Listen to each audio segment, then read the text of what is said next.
When most people think about the popular video game The Sims 4, the food likely isn't the first thing that comes to mind. It's easy to forget that there are a wide variety of food options to choose from, since usually your Sims are too busy trying to burn the kitchen down.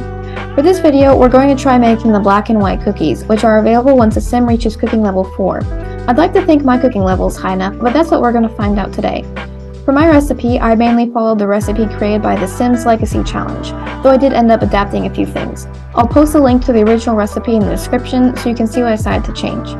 Here are the ingredients that you'll need for the cookie dough. Personally, I prefer salted butter, so I decided to cut out the salt from the original recipe to account for that. Also, make sure to preheat your oven to 375 degrees. First step is to mix the butter and sugar together with a hand mixer until the mixture is fully combined and somewhat creamy looking. Make sure that your butter is softened before you do this, or else it won't end up mixing properly. Next, you're going to want to add the egg, milk, and vanilla into the bowl before using the mixer again to combine it fully.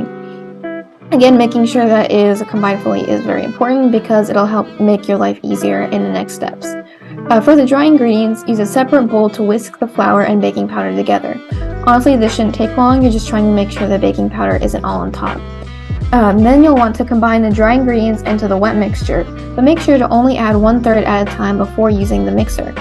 Adding too much dry mixture at once can keep the dough from combining properly, which once you start baking could end up giving you flour pockets in your cookies. I don't know about you, but I think flour in my cookies when I'm not expecting it is gross, so we're going to want to try and avoid that and make sure that the whole dough is combined properly.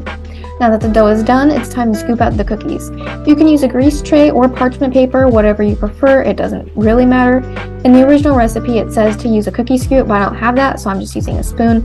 Also, the original recipe says to press the cookies with the bottom of a greased glass to give it that circle shape, but I couldn't get the dough to not stick, so I skipped this step. Let me know in the comments if you know how to fix this problem, or if you tried it their way and it ended up working, and I'm just being stupid.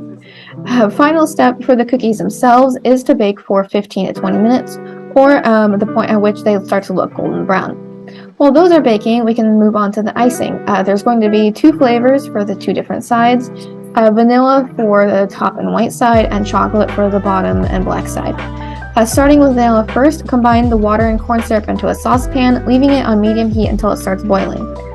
Then you can remove it from the heat and add the vanilla, making sure to mix the 2 things fully together. At this point, you can start adding in the powdered sugar. Though the original recipe said to add it in 1/4 cup intervals, I honestly just eyeballed it.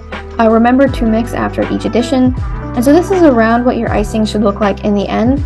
Remember that it should get more opaque once it is used for the cookies, so you don't need to make sure it is pure white at this stage. For the chocolate icing, melt the chips in the microwave for 30 seconds at a time, stirring after each round. Should look something like this.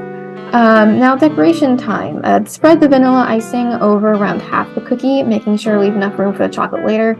I ended up leaving them in the fridge for about 20 minutes to make sure that the icing wouldn't be runny.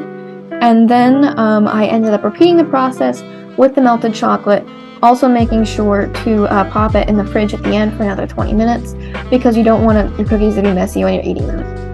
Here's the finished product. Honestly, I am happy with how these turned out. The chocolate probably could have ended up looking neater, but that was only because I used a spoon to spread it. But overall, not bad for my first try, especially compared to what my Sims did to their kitchen. Let me know in the comments how this recipe went in your kitchens, if you have any feedback on the video itself, or if you just want to chat. Thanks for watching, and I will see you in the next video.